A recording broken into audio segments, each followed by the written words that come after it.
Hello, everyone. This is Anya Farber, your host of the Zionist AF podcast. Listen, guys, today we're back. We're back with some people in Israel. We're back with some people who have amazing messages to give. So I am so excited. So Eyal is here with us, and the thing is, Eyal has a lot to talk about. But I feel like of all the things that we're going to learn together today, guys, the first thing I want to make sure that we hear from Eyal is about his book. So there's a book out. I know, and you guys have been like, wow, there's so many, great new things out and about. And don't worry, guys, we will put the link to the book. All you got to do, you just click the link and you download the book from Kindle. Is it Kindle? I think it's Kindle. Yeah. Through Amazon. Don't worry, guys, plug it into Google. It's right there. And we'll have all those links in the description of the podcast. So first, let me say welcome, welcome, welcome to you. And thank you for joining us today. I'll let you introduce yourself and anything you want everyone to know right up front. Go ahead and let us know. So, hey Anya, it's great to meet you and thank you for hosting me here. We are broadcasting from the northern border of the state of Israel, a mile from the Lebanese border. My name is Eyal. I'm married, I have two children, and I'm living in the Upper Galil area, one of the most beautiful places in Israel. A place that anyone that comes to Israel, I know that everyone is coming to Jerusalem and Tel Aviv. Take one day off, come to the north, see how beautiful it is. So I'm living in a small community under the name Dafna. We were evacuated from our homes in the last 16 months because of the war with Hezbollah. Came back 3 months ago and trying to get back to normal life, if I can say something normal. Israeli normal. I thank you for bringing that up. So again, we are talking about the North, but before we even talk about how beautiful where you live is, because we're gonna have to get to that, I want everyone to understand because, unfortunately, the American media and the media overall does not actually cover things accurately or well. And I'm a member of the Press Association, so I don't care. I'm going to say it. I'm going to call my own fellow, colleagues out. Well, some of them are so unprofessional, but that's a whole other podcast. But people are not necessarily hearing about the North and the fact that so many people have had to literally hi guys, here's 3 seconds, get out. You have to leave because it is so unsafe. And imagine guys having to, and you just said I have children. So, and whether you have children or dogs or you have, parents, elderly parents that are living with you, that is a lot, guys. And I want you to understand that on top of a lot of people like yourself having to leave, a lot of other people also had to report to reserve. And so it was left to the other members of their families to literally gather a few things up and evacuate, not knowing, is my home going to be there when I get back? What is the condition of my community going to be like? What is literally the demographics of our community going to be like? Is everyone going to be able to come back? Right? Because, I have friends in Sderot that lost homes and businesses and things like that. And unfortunately, we don't talk about it enough. And it is a reality. But like you said, I think something that people will hear again from you, as they do in many of our podcasts, it's that Sabra spirit. It's that Israeli spirit. It's like, you knocked us back. Guess what? That's all you did because we're here. We're not wavering. You might have rocked us back for a hot second. But then once we're back up on our feet straight, you better run because this is not a game. And you are in the North. And I think, Anya, first of all, you described in an amazing way our life in like 30 seconds. And the end of your sentence, where Israel is. Simply like that. Where Israel is. We're unbreakable. We're here. So that's it. Get over it, right? But on top of that, Israel is such an amazing place. It's so tiny, right? It fits in New Jersey, but the diversity of the people within Israel is so interesting. And I mean culturally and ethnically and religiously and all of that. But I also mean, if you have not been able to go north, first of all, lama lo, seriously, what's wrong with you? But you're every single time I go up north, I'm always like, right? And I forget how woodsy or how much like natural beauty is there and what My, seems to my, be my, wi- my open wife always, space. my wife always says that when we are passing, there is a junction, a very big junction called Golani Junction. Golani, by the way, a brigade of the IDF, but it's called Golani Junction. And when we are turning left, means going up the north, it's like 50 minutes ride, 55 minutes ride from our home. Then she's like breathing and said, okay, we are now at home. In 1 minute, there is no traffic jam. You see trees, you see the green, you see the mountains. Everything become a little bit slower. Everything become a little bit peaceful, and you just need to breathe the wonderful air. Then to drive 55 minutes and to arrive to heaven, the place that we are living. Listen, I love being up north because when depending on where you are, yes, there's mountains and there's agricultural fields, but one of my favorite things is the olive orchards. Like, there's just something amazing about those trees and the way I think it's because their leaves are like, skinny and delicate, and the olives are there. And just to look around, when I was in Rosh Pina visiting Studio Spirelli, an amazing husband and wife jewelry company, just looking around and just being surrounded by olive trees is just insane. And then also somewhat in the vicinity, Tsipori is my like favorite little. I feel like it's like a hidden gem in the north, and it's a tiny little place. But I have friends who have two wineries in Tsipori, and now I also have a new friends that own a horse farm and a coffee place. And I love the north, and I love the people. And we met through a mutual friend, and that's how Israel works. It's like, oh, wait, let me introduce you to, or have you been here, or do you know of this? And it's this like purity and warmth within that people are always introducing other people to each other or bringing you something. And yes, we're going to talk about some very serious topics today, but I also want to remind people that, like, with all of the seriousness, and like I told you, yeah, okay, you push us back for like a second, and don't think it's more than a second. It's a second, and then boom, we're back and we're there. But there is that genuine love and warmth and compassion and love. And someone told me this a while ago. I can't remember exactly when, but they said, when we were talking about everything that's been going on since October 7th, they said, we fight for love. They love to fight. Amazing sentence. It describes well. Because Israelis are so, I mean, don't get me wrong, some of you are some fiery pains in the rear end. But for the most part, that fire is out of love. And it is nationalism and patriotism and respect that drives everything that happens. And you are living in the north, and I think, unfortunately, like you said, not a lot of people know about the north, but it's much quieter. It's like, when you go all the way down south, it's almost like you're in another country. It's not the hubbub of Tel Aviv or Yes, Jerusalem. in the southern it's the desert, here is the forest. But yes, it's the same. This is the periphery, this is the place that a little bit unpopulated, and this is, yes, you don't have the jam and the balagan. Here in other Hebrew word, I hope your audience know that They know balagan. Balagan. We But know Balagan. We know Balagan over here at Zionist AF. oh, And also balagan.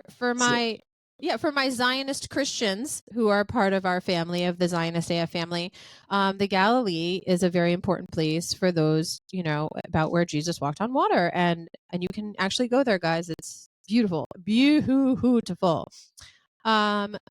But that being said, you are up north and your life is up north, but that also has affected some of your interactions with, what you've been doing. And I think this is a good way to kind of sort of discuss, what prompted you to write this book, what experiences you've had, and if you want, we can like even take it back, however many years, but like it's not like all of a sudden like people's actions are because of this one event. And I'm not minimizing the disgusting, horrific things that happen on that day, but there are things that many Israelis have faced over the years, and we've had guests on the podcast before who've had things happen to them over many, many years in Israel. But I do think it's important that the light that has come from that dark day is the fact that more people are wanting to know and wanting to learn about what actually is going on in Israel and who Israelis actually are. So let's talk a little bit about Operation Good Neighbor. I do believe that it is a good example for the Israeli and the Jewish spirit. Now, my story begins in 2016. I didn't say it in the introduction, but I was privileged to serve my country for 24 years on active duty. I'm a lieutenant colonel, a reserve lieutenant colonel. Last 6 years, I'm serving in the reserve. It means that 30 years of service. I was serving in the Palestinian arena as a coordinator with the Palestinians in Gaza, Hebron, all over Judea and Samaria. 2016, everything has been changed in my life, in my family life, in my military career. I was called to one of my commanders and he told me, listen, there is something new in the north, and we've been asked that the commander of that something that I cannot tell you even what it is now. Seriously, it was like that. There is something has been open, but I can tell you anything until you confirm that you want to be the commander of this something. And I said, what? This how? Yeah. I Perfect for Israel. I think you drank too much, bro. I'm going home. So and he was like yelling at me. Tomorrow you're the general. Take a decision. I said, about what should I take a decision about something? Okay. So then he called me again to the office and said, there is something going on the north. You may heard in the news about evacuation of the Syrian wounded. Now we're going to open a unit that gonna take care about everything from A to Z about that subject. And my friend, you're going to be the commander of this unit. And I said, what? You didn't answer me on your own, so now I'm just telling you. So that's it. Here you go. Here's your new orders. It was like that. So I decided for you. Now go back home, speak with Michelle, my wife. By the way, the discussion is not whether you are going to be the commander of this unit. The discussion between you and your wife is going, are you going up the north to live there? Seriously. And I went, man, have a good night. I'm going home. And I was like driving home and I said, Michelle, it's crazy. Tomorrow I have an interview with the general, and I must say okay because it clarified that the unit and the IDF want me there. And by the way, do you want to go up and live in the north? By the way, do you want to? Because apparently that's what we're doing. We're living in Modi'in, by the way, Anya. Oh, okay. 20 minutes from Tel Aviv, 20 minutes from Jerusalem. We're a beautiful home. Very central. So you guys were really living in the center of Israel. By the way, Modi'in, for just a second to clarify, because we do talk about Modi'in. When I first was in Israel in 1994, Modi'in didn't exist. Yes. This is a city that was built in 1996. I think it started. Something yes. Like that, yes. Yeah. And I remember when I went back, I don't know, a little more than 4 years ago, going into Modi'in and going like, wow, it's huge. I can tell you that I was living in Modi'in for 11 years, from 2006 to 2016. Today, when I'm coming to Modi'in, I need to make the Google Map application because there is so many new buildings and streets. wow. So I was called to duty. My commanders asked me to do that, and I said, okay, it seems to be very interesting.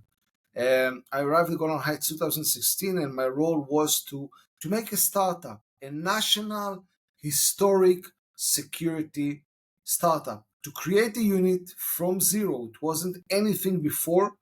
3 years Israel just evacuated Syrians, but here we had to make a platform to provide humanitarian aid. It was the biggest humanitarian aid operation that the IDF had ever conducted on a war zone. We had to find Syrian colleagues. We had to find NGOs that will support. We will have to make procedures with the Israeli ministries. I had to build a team, and we were working 2.5 years, 700 humanitarian operation. We reached to approximately 250,000 Syrians. We evacuated 1,400 children to Israel.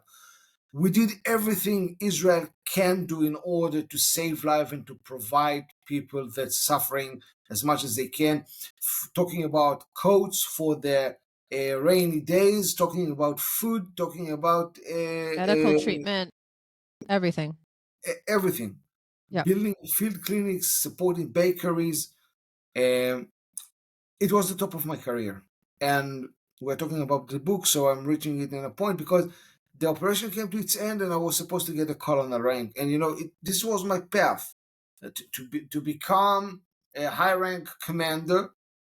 And I took a decision. I said that I had enough. This is the biggest thing that I ever done. If I will be a colonel, I will not do something that compared to that. I decided to retire.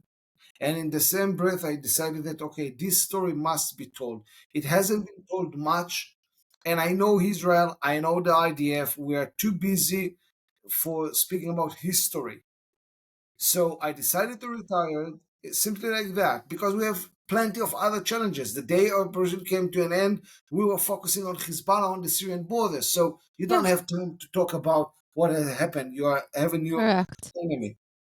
Yeah, and I think that's a great point, and I'm glad that you were able to make that decision and write the book. And you know what, Eyal, that's why people like me exist, because I am going to constantly try to do the things that the IDF is too busy, or I mean, they're kind of sort of busy saving lives and searching for hostages and trying to protect the north and trying to protect Gaza, whatever. Okay, you can give your opinions on my podcast. It's my podcast, so my opinions are, that's what it is. It's also a fact. But there are so many things that people don't know, and there are so many I don't like the word misinformation, or but it's fake news. It's bullshit is what it is. And those who hate Israel, those who fund Hamas, Hezbollah, are the same assholes and sacks of shit that fund ISIS and Al Qaeda. Guys, it's Iran. It's also money from Qatar, which drives me batshit crazy because they're housing the Hamas leaders and yet doing the whole thing. Whatever. Woosah about that. But so those who hate Israel have been propagandizing and spreading absolute horseshit garbage for decades. So Eyal, I feel you because I've been in this fight, not in the same capacity or impact or way that you have, but over 20 years ago, I was working for the foreign ministry as a public and media affairs officer and trying to get out the truth. And there's so many times where I'm like, but why can't we just talk about the reality? And it's like, well, we can't because we can't jeopardize this. We can't jeopardize that. We're more concerned with, protecting and conserving and helping. And there's so many things that the IDF and the Israeli people and the government, both officially and unofficially, do for the enemy, what's considered the enemy, and then those that are unfortunately maybe living in the areas where the enemy is, that nobody knows. Nobody talks about. And when I am in Israel, once I'm in Aliyah in the summer and I get there, I am planning on going north and kind of getting more in depth with your story, with the book, and what is going on with, there are people that are being persecuted in Syria, like the Druze community. And we've talked about the Druze a lot. We've had Mansour Ashkar, who's a wonderful, amazing advocate for Israel. He's an Israeli Druze, Druze. But our listeners know who that is because we've had other Israeli Druze on in the past. But there are Druze people living in other country who are persecuted, and hated and treated horribly. And that is part of the story because Israel is about love and life. And like you said, everything we can do to give them coats, to help them get their businesses up and running, have healthcare, have whatever it is for them that Israel does, including, and I feel like we need to say this again, So, with everything since October 7th, one of the sacks of shit terrorist garbage monsters who I'm so glad we were able to eliminate, Sinwar, was originally treated guy like nobody talks about this all that much. When he was in Israel, he was captured, he was in prison. Israel treated him, literally cured him of cancer, and he was released in a prisoner swap. Okay? Well, Israel releases prisoners to get innocent people back. And then what does he do with his newfound life and health that Israel gave him? He goes and plots, this horrible day. So, but this is not new. Like you're saying, this is something that has been going on, and it's always about love and life and wanting better, right? Israelis, they might be I think they're so fiery because of the light, right? Like the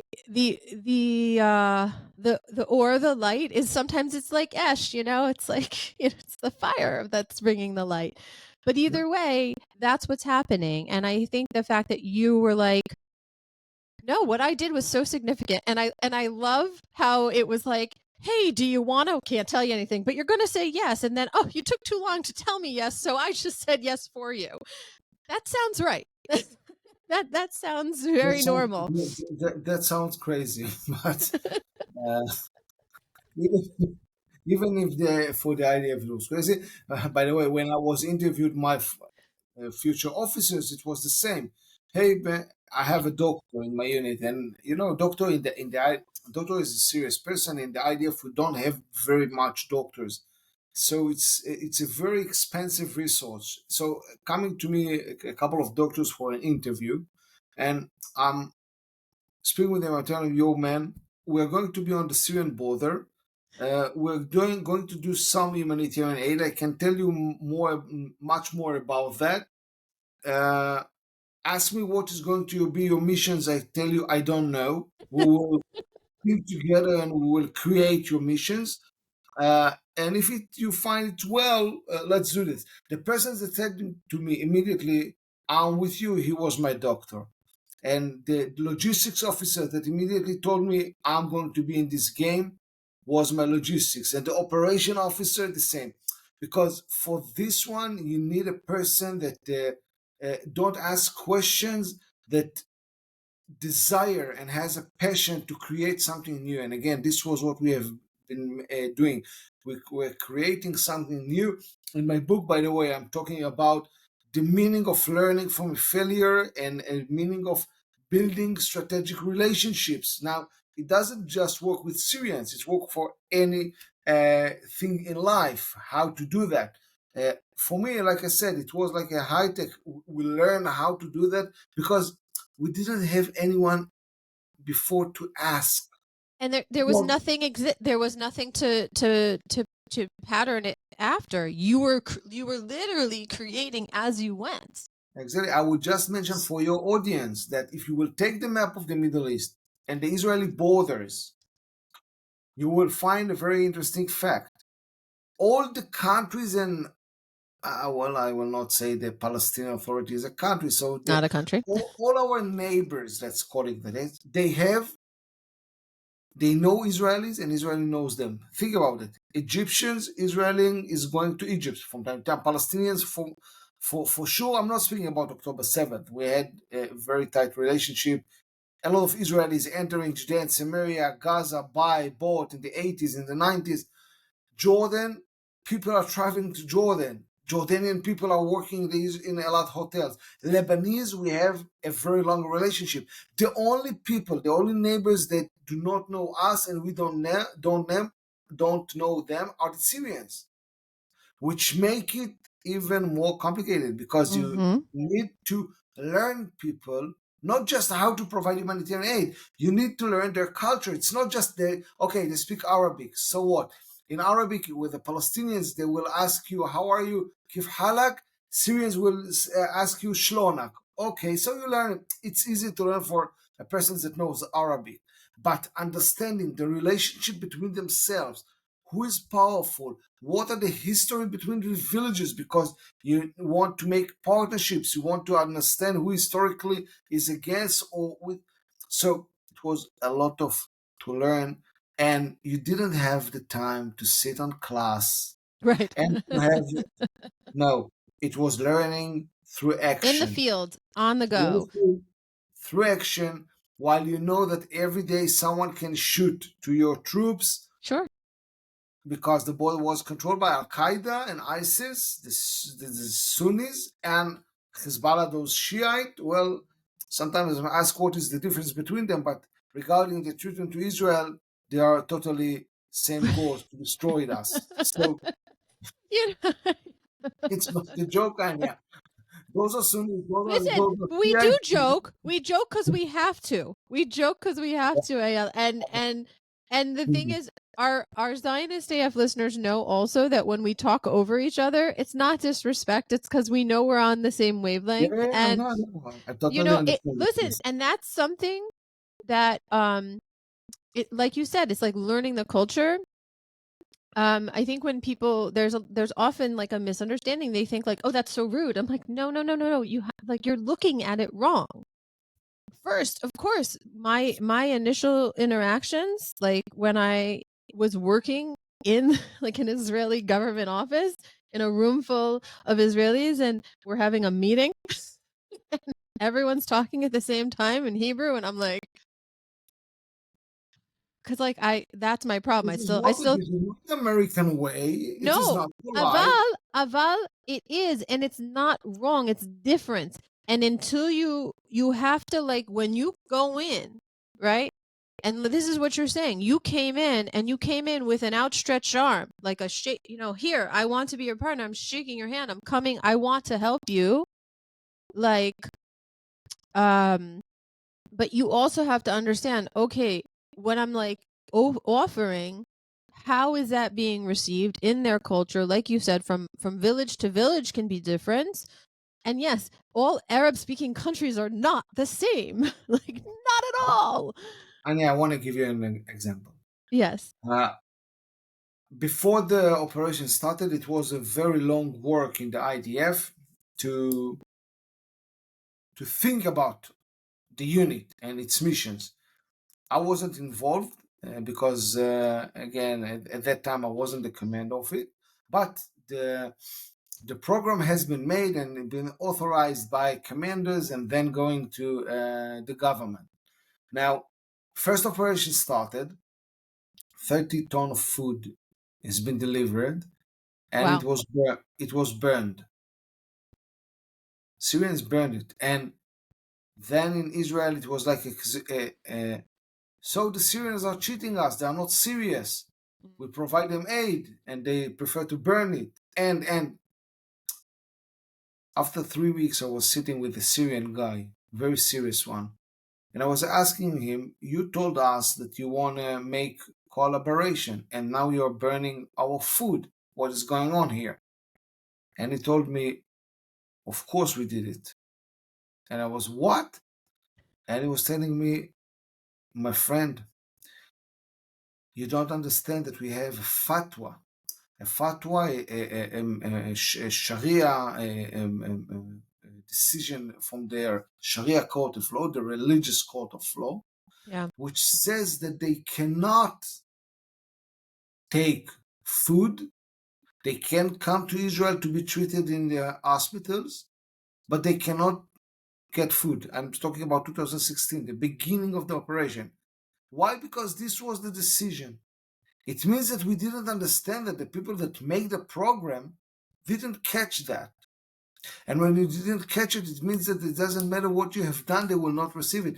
I immediately translated, okay, it means that you do want aid, but you have your limits because someone was forcing you. We were creating the beginning, and it was like in the first year, just medical aid, not just evacuating the Syrians. We made program for children. We supported clinics. This is the meaning of learning through actions. Now, sometimes we are writing papers. I'm writing a PhD. I'm writing a lot, but in real life, sometimes writing a paper is not enough. You have to Mm. go out the field, you have to make experience, especially if it's something very, very new.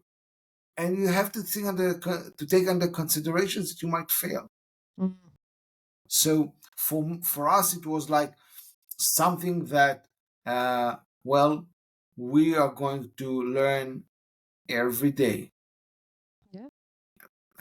Again, if the Christians will speak about the Genesis, for us it was like Genesis, it was from Bereshit. Yeah. Nobody knew, and it was like tohu vavohu. And I was called to make organized and everything. Uh, I think that it is written well in the book, explaining the Yes, it procedure. is. It is. And I think the book is a nice like it's almost like a recounting, a documenting of the journey, right? Because look, like life is the derech. And sometimes the derech all of a sudden is like, ooh, sharp turn. Like when you're going down to Yamamela. You have circles sometimes, but Right. the Up, down. up down. But the most important thing is you have a goal. You know what is your destination. Yes. And I'm always, I'm by the way, you gave an amazing example, Anya, because when I'm talking to teenagers about having decisions in life, in my the last slide have like a target, and I telling them, if you think that you are now 17, 18, if you think that you are seeing yourself in the age of 30 in one point, and you will go directly to that, believe me, this is not your way. You will go left, right, up, down, away. Sometimes. But what is important that you know what is your goal. If you know what is your goal, you will reach there. I knew what my goal is. My goal was to reach to as many Syrians as we can, Hmm.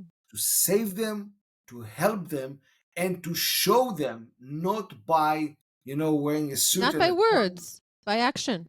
by actions.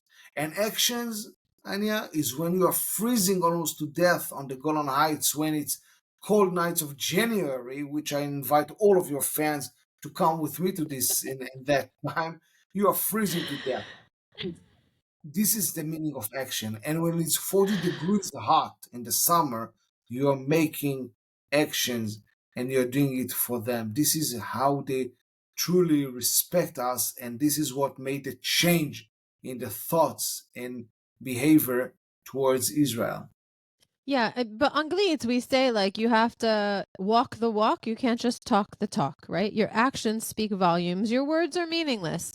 Oh, I promise, I will, I will. It's like a little kid, like, they do something wrong immediately. I'm sorry. Are you? Do you know what that means? Like, you have to mean your actions and what you do has to have meaning and intent and about that. And I think, like you said, it's like the goal. You knew where you had to get to, but it's also a leap of faith on your part as well, because you saw the first staircase but you didn't see the rest.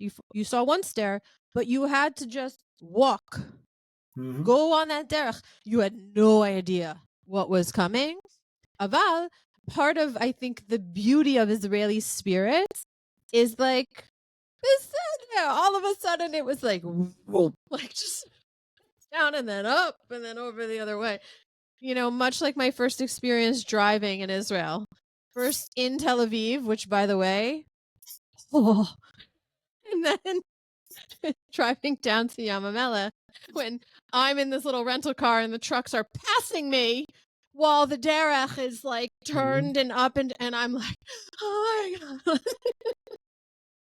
Yes. But I feel like it was a rite of passage and it is done. Not necessarily going to keep doing it, but it was done. Try to drive to Eilat next time. Liat liat, okay? Liat, Liat liat, liat. liat, liat. Listen, I want to be driving more in the north. Aval, I can't because unfortunately because of our situation, Google Maps tells me I'm in a different place. And No, no, no, so no, no, no. better now? Allow me to correct you, Anya. Okay, please. Yes, we didn't have It was when I was in Israel last. we didn't have Google Map or Waze for 6 months. Seriously, literally, you were like, remember that, hey, when I was 19, 20, 25, we didn't have those applications. I know there You- was like a map, an actual We had map, a a paper map. map. Dad was withdrawing me the way, and I was driving, reading the signs, and okay, I know. I feel like we have to have a pictorial example of that for the younger listeners, because I also remember reading a map map. or my mother drawing out left at whatever street. Yes. No, I understand that. But now, like being someone who's unfamiliar, Of I was course. unable. So when I was in the north in the last time, I was with friends who were from the north. And so that was fine. They know where they're going. It's fine. You drive, I'll sit here. I'm good with Yes, that. but luckily it has been changed. Of course, the what we had is because of the Of course. artillery Safety. of Hezbollah. So the IDF were make like procedures. Brilliant. Love it. Brilliant. I Yeah, love it. It's like, okay, so it's a little bit of a balagan because you can't follow the navigation that everyone relies on. Aval, there was a reason. There's a reason to preserve life, to help to keep everyone safe. Like, see, the thing is, like, okay, it's a little frustrating, but ani mevina, I understand. And so you go with the flow. So I'm like, but okay, I need to go to Tsipori. How do I do that? Okay, I know 6 people that I can call that are from the north that I can meet, and say, hey, can you help me? Because I don't know how to do it otherwise. And that's but okay. And I think that's what, like you said, there are people that you talk to. You said, okay, are you in? No, you can't. No, I can't give you any more information. I just need to know, are you in or are you out? Right. And they're like, they're in. Okay, let's go on the desk together. Like, let's get on the bus and let's go. But you make do. And I think that the actions you took with this unit and this really groundbreaking, really, like, people, first of all, people still don't know, even though this has this happened, like you said, started in 2016. That this was also in the making for some time, because again, it goes back to why. Lama. I mean, I could say kacha, but lama is because, again, love of life and wanting to do the right thing, be in the the right light. thing to do. The right.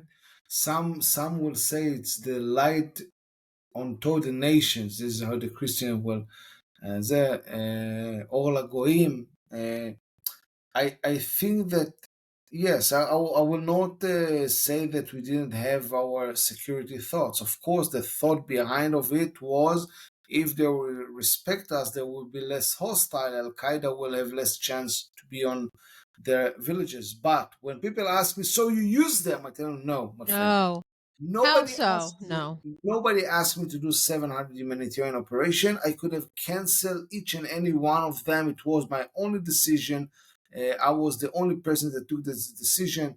And I would say, even if we were going to be wet, we will do this operation. So yes, of course, we are IDF, we are Israeli Defense Forces.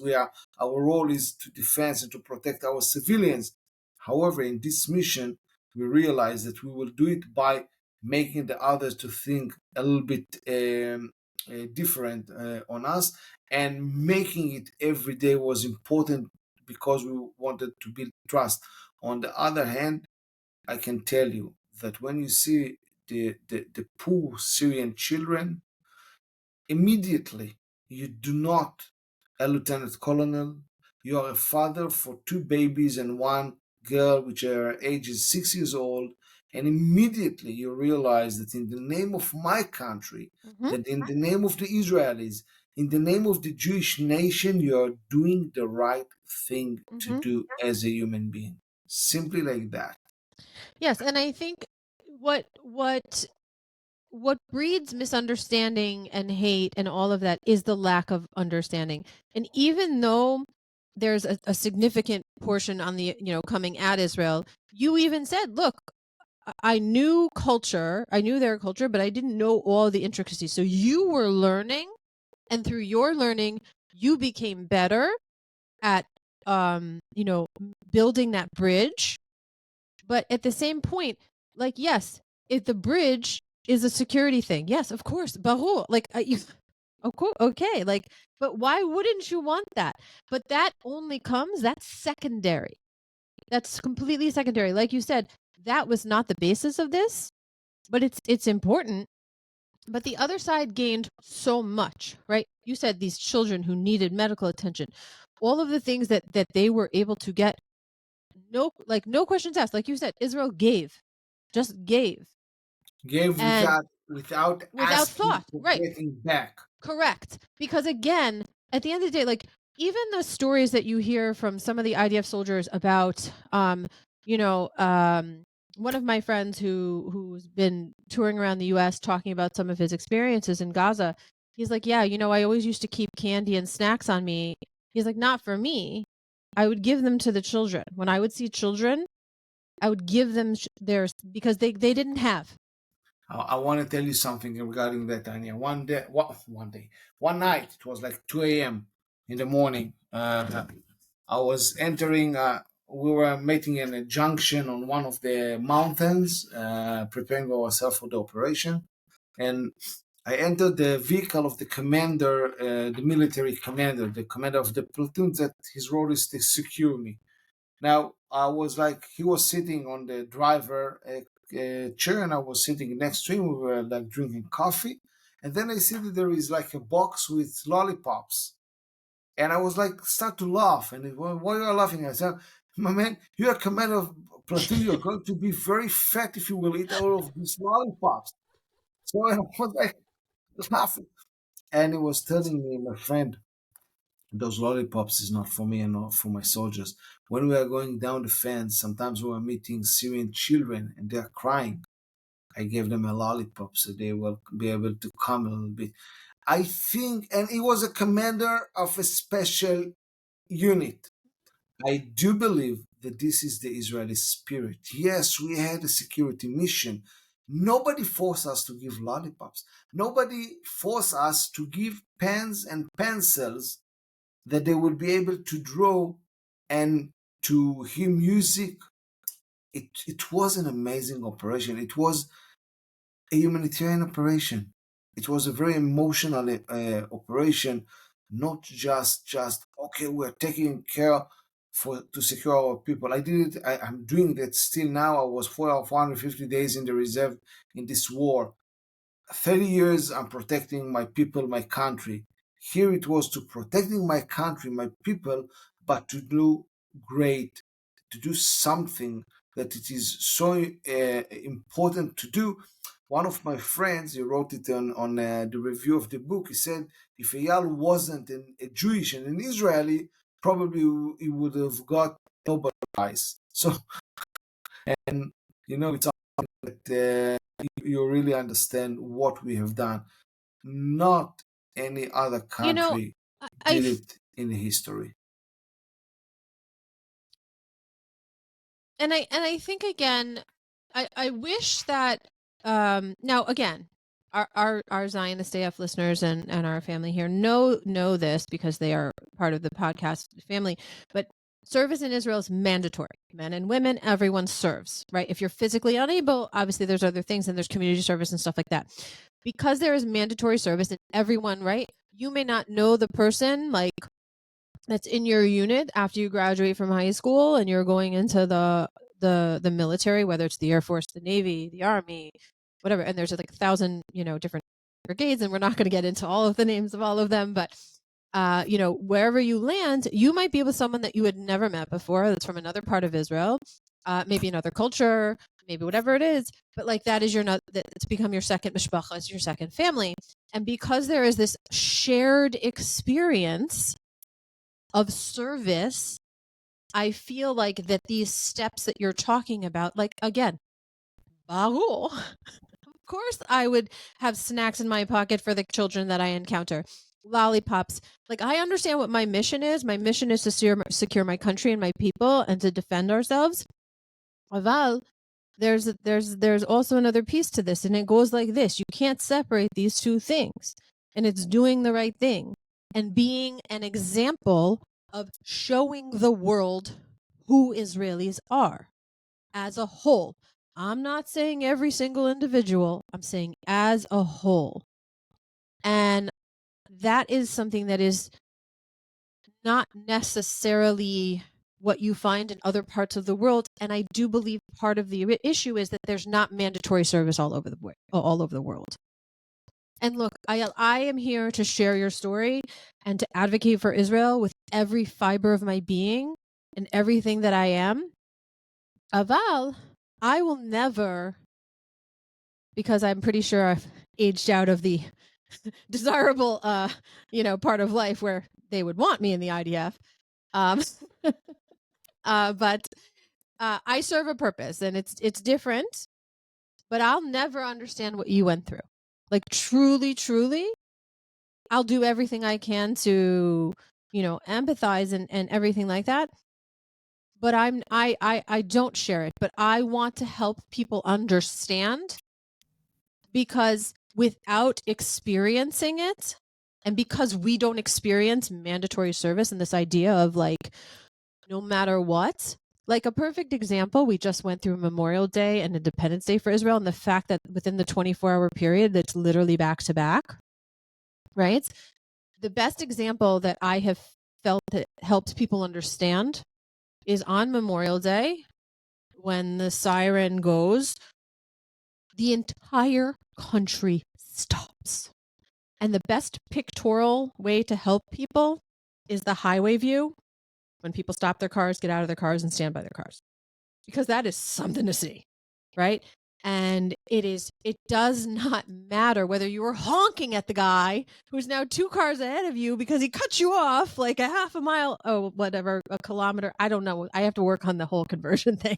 But back like 10 minutes ago, he cut you off. You're stopped and you're standing next to that person. And like, that's it. It's over. Much like if you break down, the person that might have cut you off earlier is going to stop and help you change your tire or whatever it is.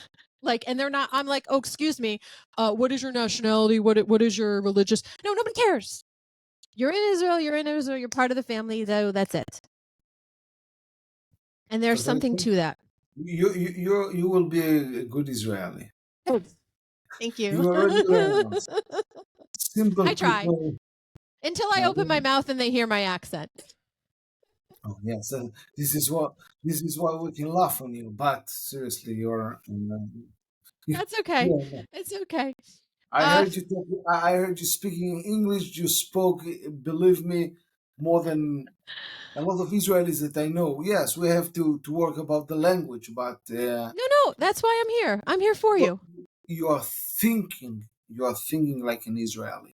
Yeah. And again, it's sometimes, when we're sitting among friends that knows the Middle East and knows Arabs, we're saying that it's funny to say, because you and I were like born and educated about the same values: democracy, freedom of speech, liberation, and but sometimes a lot of Israelis feel more close to the Arabs because, again, we are living the codes of the Middle East, and people outside in the US, you have your own codes.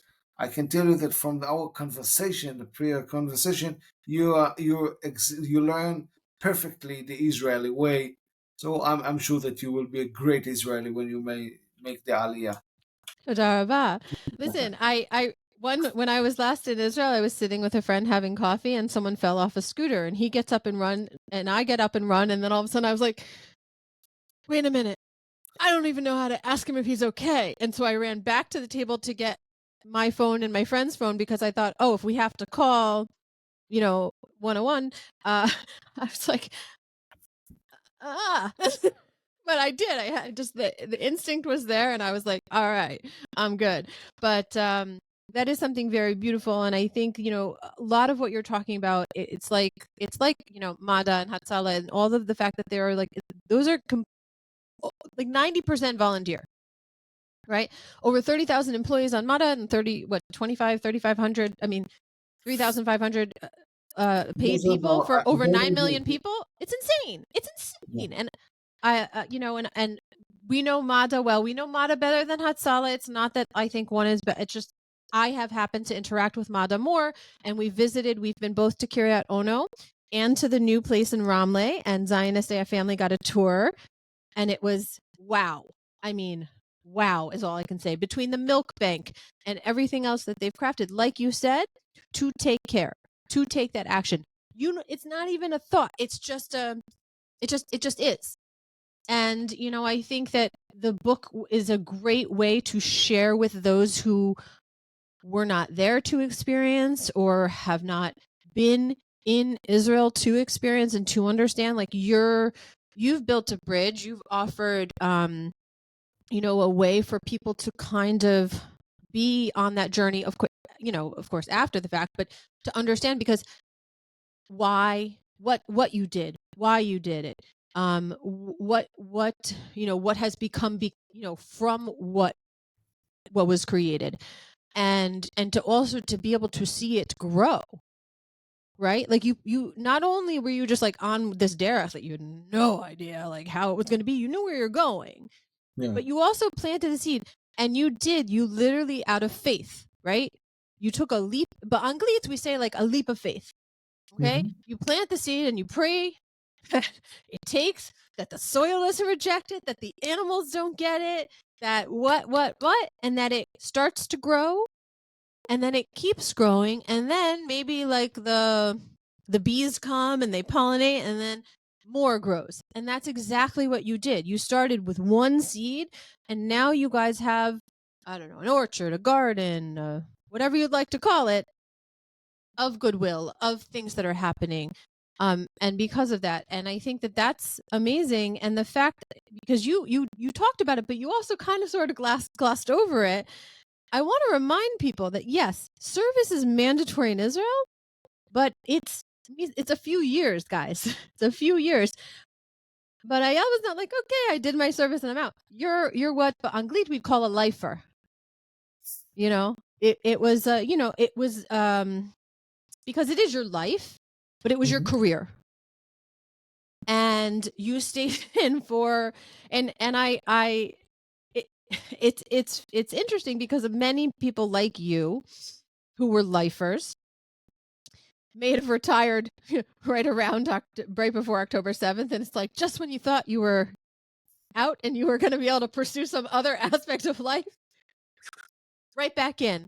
My, And my wife always tells me, because I'm getting my pension about 24 years. My wife telling me, can you request them to do it on 25 because you spent more than a year in the IDF in the last year and a half. And I said, no, no, I'm a reservist and I'm proud to be a reservist. But yes, it was like craziness because as an active duty officer, you don't, when you're retired, you don't need to be a reservist. And I said, of course, I want to be. I'm 42. I'm too young. I have much to do. But you never think that, okay, it will be like a week here, 2 weeks here, 5 days here. You didn't, you never thought when the, most of your year, listen, Anya, when the war started, in the first 23 weekends, I you were spent, gone. I spent 21 of them at the IDF. And when I was going out, it was on Friday late in the evening, going back on Sunday Saturday very morning, yeah. early in the Yeah. morning. So it was craziness. But thanks God, I'm out of duty for the last couple of months. From time to time, they call me, but I do hope that I will not need to serve a long period. Of course, I just completed a couple of days at the reserve 2 weeks ago and a month ago. But again, I do hope that we will not be needed because to serve so much because I'm a civilian. Huh? I stopped my PhD. I shut down my business, and. So even by the way, the book should have been released a year and some before. But when you are in a war, you don't have time and mental ability to make it. And now I didn't translate it, but I had to take decision. I had to read. I had it, and I said, guys, leave me. We will freeze it for now. We will go back. So this is why I'm so happy that finally it goes out. By the way, Here is the Oh, good. We book. have it. Yay. Wait, move it over a little bit closer to your face so everyone can see. So we guys, when we have the link for the book, you will see the picture because just the picture is in the link so that they know that they're clicking the right book. Of But course. again, we're putting the link right there so you can't make a mistake. We're making it so easy for them to just click the link You are the and get the best. book. You are the best. And guys, once I'm in Israel, we'll have a follow-up with Eyal because he promised me a signed copy because I always need a signed copy as our Zionist AF family knows because I've worked with authors in the past, even before the podcast, and some of my most prized possessions are my signed books because, you know, it's something even more special, right? Because it's like, this is something that someone created and it was given to me. And so that's really, really important to me. So we'll be able to do that and we'll have a follow-up because of course I am going to try to get to see some of those things and bring people a little bit more in depth, like updates about what's going on. So we will, sorry, but you're part of the family now. So you have to come back on. That's just how it works. It's once you're on, you get to come on again. But I think you also touched upon something that, again, I think you say it and you're not even thinking about it, but aval, see, aval is so much more powerful than the word but. Aval, those who aren't experiencing it, although our Zionist AF listeners understand, but the majority of people do not. Yeah, you were a lifer. So you didn't have the same obligations about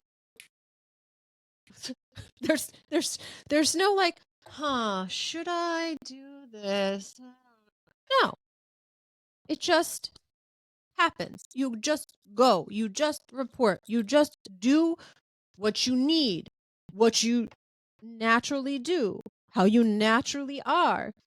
And again, you know, it means so much to have that told from you, from others that we've been able to share and bring to others because you can't truly understand. And I think the fact that many people, like you said, of the, X amount of days, the majority of it, 3/4 of it, or whatever it is, people have been away from their families, away from their jobs, away from their lives, away from their children.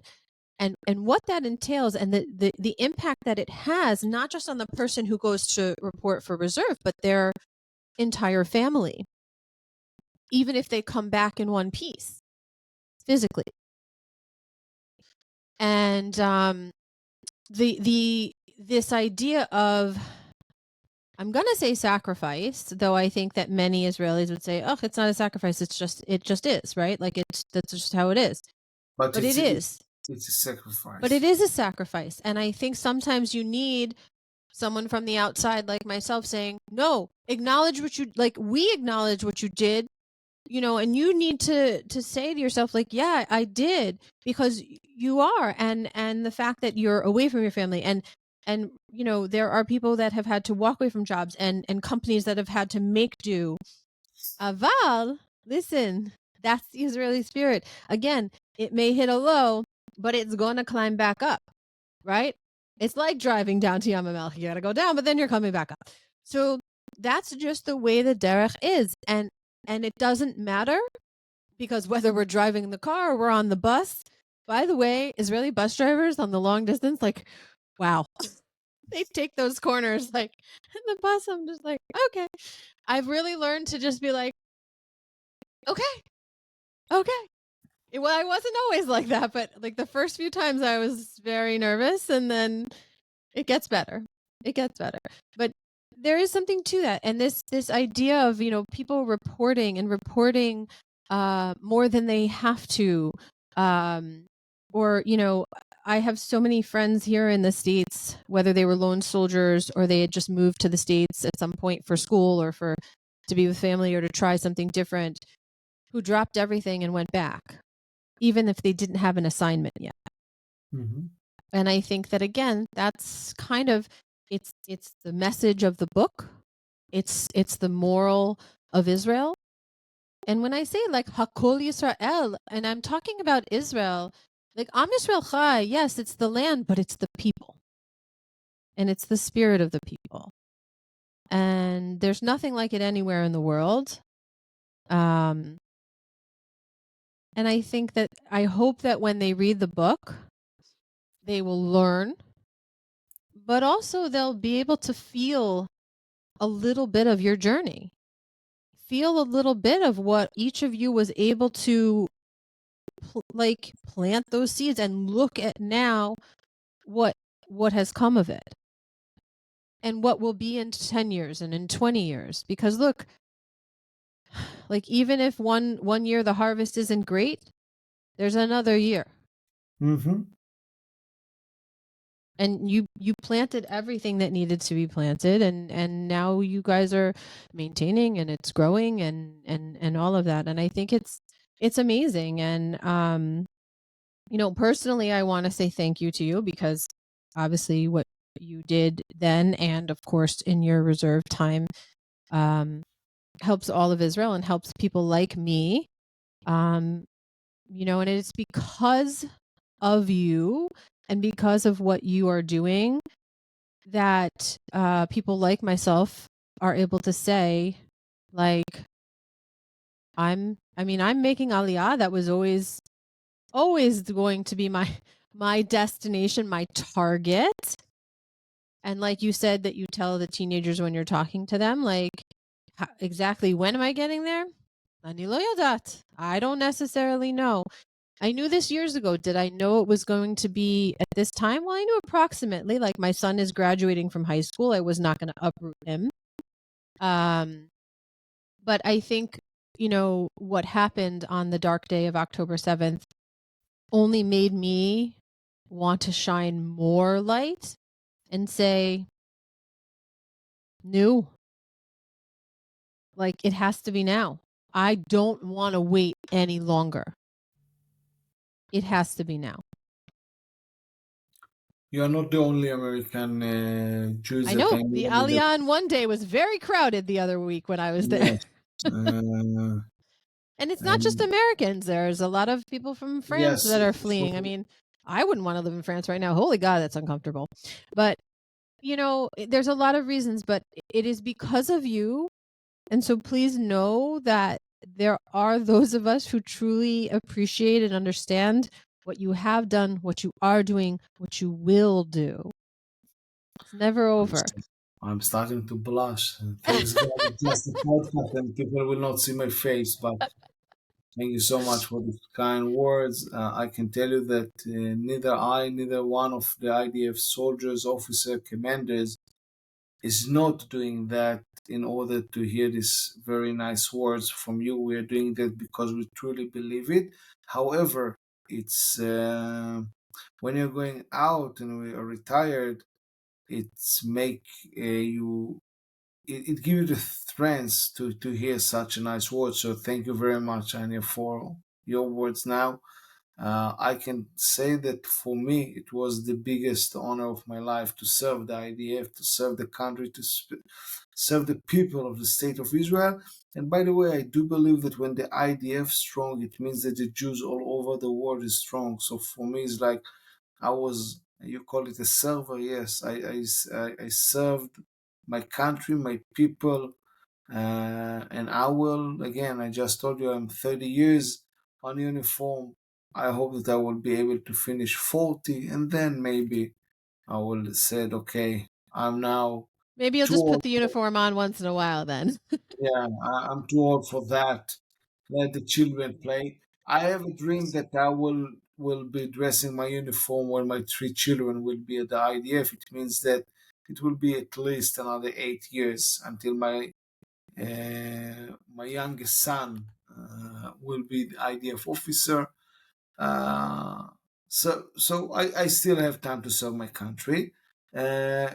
In the IDF. And again, I do believe that the book is also a kind of service, by the way, to the country. And It is, yes. thanks to you, for example, which give me the audience, the stage to share it, to promote it, to speak about that. I do believe it's another service that I'm doing for the country of Israel. So thank you for allowing me, and thank you for your service, because it's truly a service. It goes to national security, because if the people, if the Jews and non-Jews will hear and will, if just 5% of them, I'm always saying that there's 50% that are totally with us. I don't need to convince them. There are 50% that are hate us. I can't convince them. However, there's 70% that seriously know nothing. If 10% of them, 15% of them will be on our side, it's a matter of national security. So this is what I'm doing, and this is what you are doing. And for me, it was a really honor to be on your podcast. There is, like you said, so many things to speak. I'm sending you a hint. Maybe on a next podcast, we will speak for your audience about the Middle East, a little bit about Sunnis, Shiite, about what's going on in Syria. But again, it will take 2 podcasts just to explain that. Uh, That's okay. We make as many as needed. And I do think that that's actually that's a great plan, because as you know, I mean, we can't discuss too much, but you and I have talked a little bit about, I will be coming up north once I'm there, to go a little more in depth on what we talked about. And I think what we can do is, go ahead and do a podcast there. And then of course, a caveat to that, and a little, another one, like either a pre or a post to that, is talking about the history and all of that, because there is not necessarily, like you said, that 70% that just does not understand. They also don't understand, like you said, like even within these Arabic Muslim countries, there's warring between like the factions, and people don't necessarily know or understand or even want to know. Like there's like this total lack of understanding. But I think that the book is part of like your tachlis and your purpose. I think your purpose, this idea of surface and creating an awareness, and yes, it's who you are. It's being a father. It's all of this is part of your derech, which is, your tachlis. I feel like is like above your derech. It's like what's kind of maybe steering it, even when it takes a turn that you're like, whoa, that was weird. I wasn't planning on that, or why did it have to take that turn? Like I've, at the age is a number. Age is a number. I am a little older than you, and we'll leave it at that. But I've learned a lot in the 40s decade of like, so it just is like etze, kacha, whatever you want to do. You just got to understand that is part of it. And it is my honor and part of my tachlis to be able to do this and to share these stories and to bring awareness, whether it's a serious topic like this or it's something more whimsical, like when I'm in Sipori, and I was there to see a winery. The guy who owns the other winery, who I had met, by the way, that day, because another friend introduced us, he says, wait, we can't go to the winery until we go to the horse farm. Do you like horses? I'm like, who doesn't like horses? Doesn't like horses. So we go, there's the dog. See, even my dogs like horses. They're barking. We go to see this horse farm and this coffee cart, and I swear it was like crazy. I get there and I look around and I'm like, oh my God, it's like the entire population of Sipori sitting here in the cafe. And the guy goes, more or less, a lot of people are here. And it was interesting. People were coming up to me and asking me, because I'm recording and talking about, because it was in the height of everything, and people were like, don't go to the north. And I was like, hey, everyone, I'm here in the north. No, I don't hear anything. Guess it's fine. You should be here. And I was like, okay, it's a little too. Yo, Termi Daicham. Okay. Beseder. It cools off a little. Wait till it's not the height of the summer if you want. Like, I personally love the heat, but whatever. And I'm there and I'm like, here are the beautiful horses. Here is this beautiful, place. And then we were at Vered HaGalil. And I'm learning all about the family that built that place building by building. I mean, where else can you do that? And again, happenstance. One person introduces you to another. That's Israel. You built one thing at a time, one lollipop at a time. This is how it goes. And that's what I want people to understand. It's that inner gooiness, that inner flame, inner everything that is what makes everything flow, right? And sometimes it's serious, and sometimes it's frivolous or comical or whatever it is, but that's part of the story. And I look forward to our follow-up immensely. I want people to know before we go, we are putting all the links up, not just to buy the book, but if people want to follow you or get to your website, because you also have, a whole other thing. Like you said, I had to put my business on hold. I had this, I had that. There's so many facets. Listen, guys, Israelis are very multifaceted. It's fantastic. It's like prisms. You just gotta shine that light into the right one, and then you learn all the different aspects of them. But you know what? Sometimes we just need to leave them wanting more, Eyal, and that's what we're doing. We're leaving them wanting more, and they're going to learn more about you. Yes, we have the links. We're going to have the link up to your website and everything else, but we're going to have you back on so we can talk about those other topics because we want to leave them wanting more. Great. Okay, so thank you very much again, Anya. And Thank you. I promise you that we will find a time, whether in Israel, whether when you will be in the studio, to record another podcast. I'm telling you from now, we will talk a little bit to give some tools, because I know that today people speaking of Hezbollah, Jolani, Ashara, what is going on. I will explain everything. I do believe it will be a great lesson for your audience. So we will do that. We will do it. Again, I just want to say a huge thank you, a huge thanks for your kind words, for hosting me, and for allowing me to share my story. So I'm looking forward for your aliyah and our meeting up at the north. Gam ani. So, guys, again, a big toda rabah to you. We never say goodbye here on Zionist AF. We simply say to our friends, lehitraot, because we will see you again. Until next time. So, Eyal, thank you so much. Guys, all of the ways to get in touch and to buy the book and everything will be here, as always, in the description of the podcast. So, from Zionist AF, from here in the States and in Israel, to everyone in our Zionist AF family, don't forget to check out the Zionist AF shop, because remember, guys, the whole point of the shop, we're trying to create awareness and the revenue so that we can do good things and make positive impacts to nonprofits in Israel. So make sure to check out the Zionist AF shop. Okay, don't forget that. And we're going to have something. Eyal, by the way, all of my guests end up creating, there's something I create to, to thank them for coming on. Like there's something will be kind of inspired by a podcast. So my wheels are turning already about what I'm going to create to be like, this is because of, this podcast. But we'll talk about it off the air and it'll start to get created. And so guys, make sure to be checking out the shop all the time because new things are added. And all of that good stuff. So lehitraot, thank you so much. And we will talk soon. See you soon.